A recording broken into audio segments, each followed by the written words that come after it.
ஒரு lower middle class family Deepavali போனஸ்க்காக wait பண்ணிட்டு இருக்காங்க. அந்த போனஸ் கிடைச்சிச்சா இல்லையா, அதுக்குள்ள என்னென்ன டர்ன்ஸ்லாம் நடந்துச்சு, அவங்க தீபாவளியை செலிப்ரேட் பண்ணாங்களா இல்லையா அப்படின்றது தான் முழு கதை. முழு விமர்சனத்தை பார்க்கறதுக்கு வீடியோ தொடர்ந்து பாருங்க. இது வரைக்கும் இந்த சேனல்ல சப்ஸ்கிரைப் பண்ணலன்னா சப்ஸ்கிரைப் பட்டனை பிரஸ் பண்ணுங்க.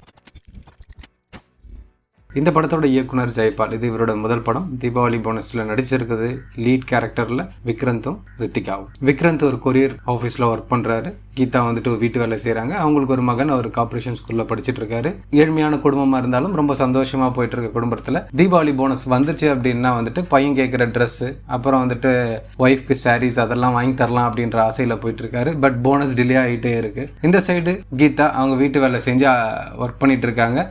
அந்த வீட்டில் ஒரு 1000 ரூபாய் வந்துட்டு வாங்குறாங்க. போய் பர்ச்சேஸ்லாம் பண்ணிட்டு வராங்க. ஸ்டில் வந்துட்டு தீபாவளி போனஸ்க்காக வந்து விக்ரந்த் வெயிட் பண்ணிட்டே இருக்கார். ஒரு கட்டத்தில் அவரோட ஃப்ரெண்டு வந்துட்டு இது மாதிரி ஒரு வேலை இருக்கு, நீ பார்த்த அப்படின்னா ஒரு 2000 ரூபாய் பணம் கிடைக்கும் அப்படின்னு சொல்லிட்டு போறாரு. அந்த இடத்துல வந்துட்டு எதிர்பாராத விதமா அந்த நண்பர் வந்துட்டு வித்துட்டு இருந்த ஷர்ட்ஸ் எல்லாமே வந்து திருட்டு ஷர்ட்ஸ். அந்த இடத்துல விக்ரந்த் இருக்கிறதுனால அவரை போலீஸ் பிடிச்சிட்டு போவாங்க. அவரை திருப்பி வந்துட்டு விடுறதுக்கான சீன்ஸ். அதுக்கப்புறம் வந்துட்டு போனஸ் வீடு தேடி வரும். இவங்க செலிப்ரேட் பண்ணுவாங்க. மொத்தமே கதை இவ்வளவுதாங்க. இந்த படத்துக்குள்ள என்னென்ன விஷயம்னா நிறைய இடத்துல நம்மளால வந்து ரிலேட் பண்ண முடியும். ஒரு hard earnings, day to day லைஃப்பை வந்துட்டு இவங்க எப்படி வந்துட்டு ஹேண்டில் பண்ணுறாங்க. வாழ்க்கையே வந்துட்டு ரொம்ப வந்துட்டு ஏழ்மை இருந்தாலும் அதை எப்படி ஹாப்பியாக வந்துட்டு அவங்க பார்த்துக்கிறாங்க.